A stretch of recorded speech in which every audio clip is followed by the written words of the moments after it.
I was trying to look up what the hell 22 ELR is. It just means extremely long range. It's not a new cartridge or anything, or a new standard. It's a healed 223 or 5.56 Spitzer bullet crammed in a 22 caliber rimfire case because this is a product of COVID-19. I got some 22 long rifle, and I can't. More goofy projects. So, if anybody's not aware of this, I'm just going to explain some interesting things that you learn after studying the evil NRA-based propaganda machine of gay frog ballistics. The characteristics in ballistics, internal and external, of a round when fired, largely dependent on barrel length, twist ratio, characteristics of the round itself, which is the cartridge that contains or joins the primer, propellant, and projectile, and whether it's a rimfire, centerfire case, whether it has a specific amount of powder and or the type of powder in the cartridge, its speed of burn, pressure levels, its lengths, dimensions, and volume. Also the weight and grains of the projectile, whether it's a hollow point, full metal jacket, steel core, whether it's jacketed all the way around top and bottom or open to the back, that sort of thing. All considerations affect how a cartridge, the whole thing, the round, works. Along with, again, the gun it's fired from. And all sorts of peculiarities. One of the things you learn, a couple of them I'm just going to bring up really quickly, is after you fire a shot, is the gun in the same position that you fired it from? If a gun is made in some idealistically symmetrical way, to where the shock of it doesn't make it go up, down, left, or right, it's not just going against gravity. It's that the barrel is in line above a large mass of the machine that is being used for firing it. It could be a small mass, but it will cause it to rise up. To get rid of that, a lot of weapons use everything in a line that possibly can be done. A good example is the AR-15, AR-10. They integrated a lot of things in reciprocating parts that were straight in line with where the bullet was. It still rose up, but not as bad as other guns before it. But anyway, when I was looking this up, I found a bunch of opinions. I was trying to find the ELR, and mostly I was looking at goofy things people were doing, because COVID-19 and everything else this year has driven the entire gun world crazy, including the politicians. In the end, foot-pound energy is misleading, and stopping power is a myth. The one-shot drop is a rare possibility, dependent more on the statistics of hit placement than weapon and ammunition selection. Okay. But some would argue that a 17 caliber bullet fired out of a 22 caliber rimfire cartridge neck down, so that you're basically firing a really tiny rifle bullet, because it really is, that you can now jam into the space you can fit in your hand this way, so you can have a magazine that size and put it in the handle of a pistol. FN something something dark side also comes to mind too. Effectiveness ultimately equates to the potential of the weapon system to eliminate its target as a militarily relevant threat, or to drop a deer where it stands, humanely, or to stop an attacker attacking you. But when you look up the information, it talks about wounding, therefore it's not about killing. Anyway, other crap I ran into. The family of the AR-15's inventor, Eugene Stoner. He didn't intend it for civilians. It's a military weapon. From the AR-10 prototype rifles and 22 Hornet aircrew survival rifles in the 1956, to a civilian survival 22 long rifle plinking gun in 1959. Or was it originally designed, the AR-15, for sporting usage, using a caliber not suitable for combat, a varmint round, but had some usage as a survival rifle for pilots, sold its rights to AR-10 and AR-15 to Colt and they created the military rifle? Or are they the ones that created the civilian market, or was it attempted in both? Mr. Stoner didn't die when the company changed over to Colt and did not express a dislike or a problem in his lifetime to it being sold to civilians because he was alive into the 1980s. He didn't do this. The other thing is that he did design a survival rifle for air crews that turned out to be in the more popular caliber, not for air crews, but for ordinary people, a 22 long rifle, same thing, a survival rifle. It's a takedown gun that's really just an extremely simplified semi-automatic, or more accurately, auto-reloading pistol that had a barrel and a buttstock. When you took it apart, took it down, and put it away, you had a piece of equipment that could be used as a pistol. But due to rules that the National Firearms Act created, you would either have to manufacture it originally as a pistol and then include the buttstock and rifle barrel joined to each other and somehow make it to where people couldn't mix and match them because rules. But did he object to this? Why is this important? The gun would allow you to fire a shot and immediately reacquire the shot after it kicked less. It fired a lighter round at a higher speed. If you're not aware of it, the energy on impact is dependent on the weight of the bullet. But if you increase the speed, you increase the impact energy on impact more than you would if you did the same ratio with mass.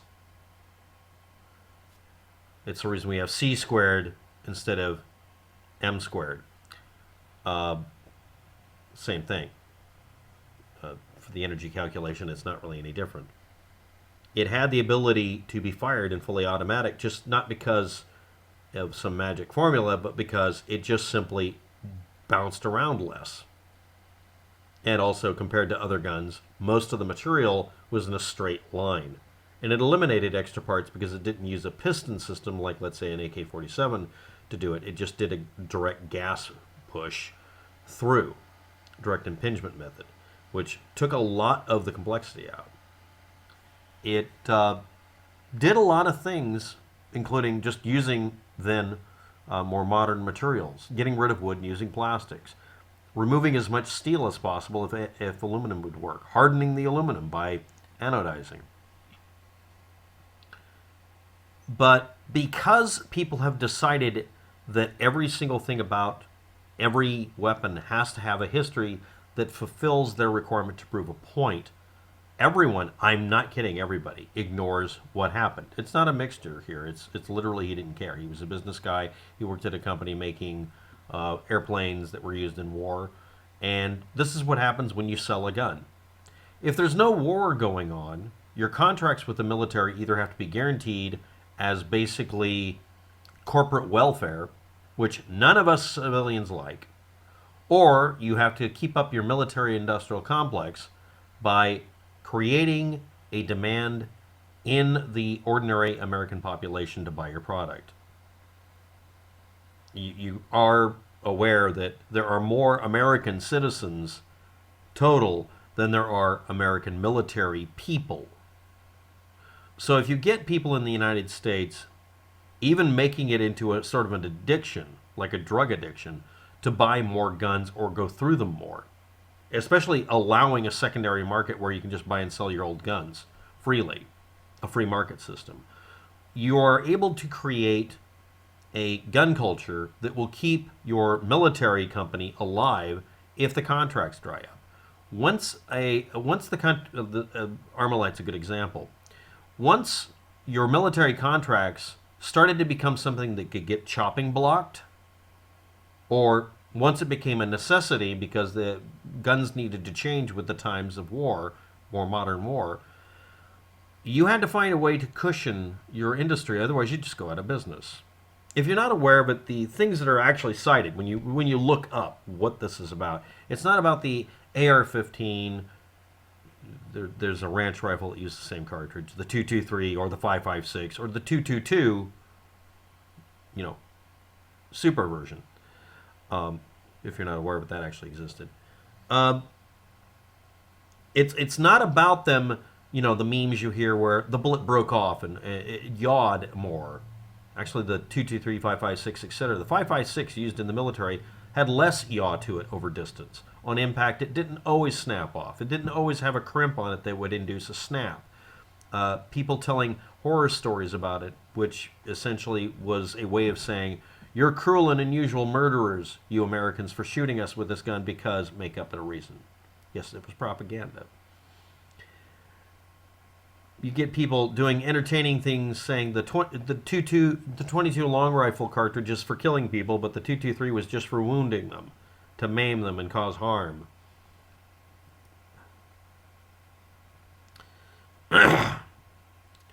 Armor penetrator bullets did things that you wouldn't want to hit a person with. Yes, that's true, but that's the grain of truth for something else. If you made a hardened point high density material or low density hardened point for a bullet, it would endo and snap.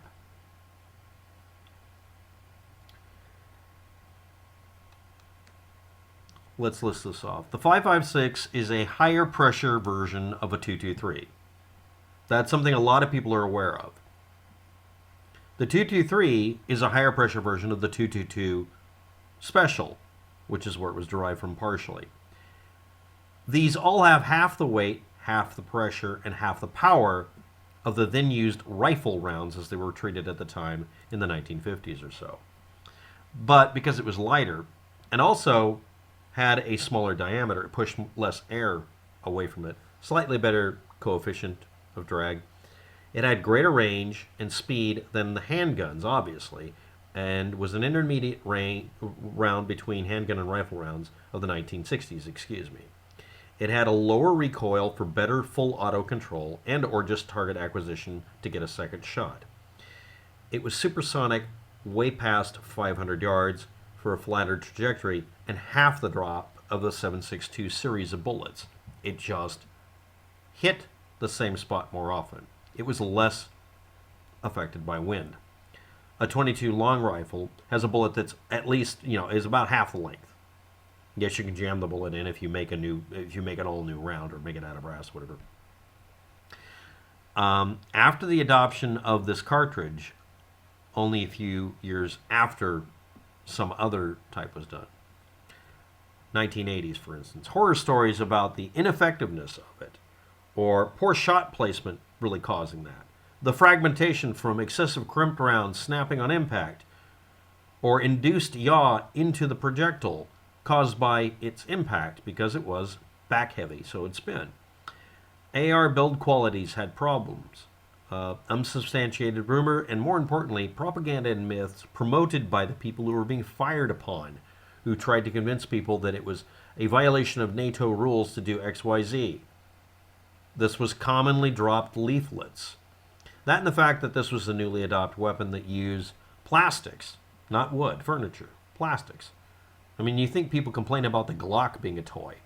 This was literally rumored to have Mattel on the side. In fact, there's a joke that Mattel actually made some of the parts using their injection molding as a subcontract for one of the companies, probably Colt.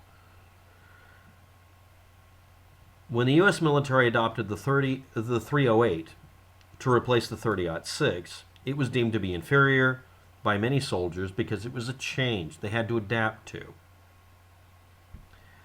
5.56 kept pace with the 1954 7.62 by 51 or 308 in terms of close range effectiveness, and was lighter, and the soldier could carry more ammunition.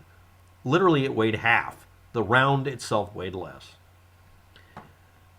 As for the 7.62 by almost 40, the AK-47, we are talking about that being basically a 308 short.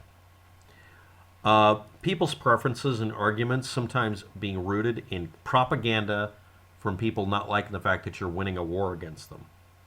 Interesting subject matter that people get confused about, because a lot of the rumors were actually about the AR-10, not the AR-15. Recycled rumors and bullshit. But the biggest one has to be the intent of the person who made it. It was to make money. It wasn't anything particular about the civilian or military market. You decide. Thanks for watching. Have a good day. Good luck with that. Use my links to prove me wrong. Bye.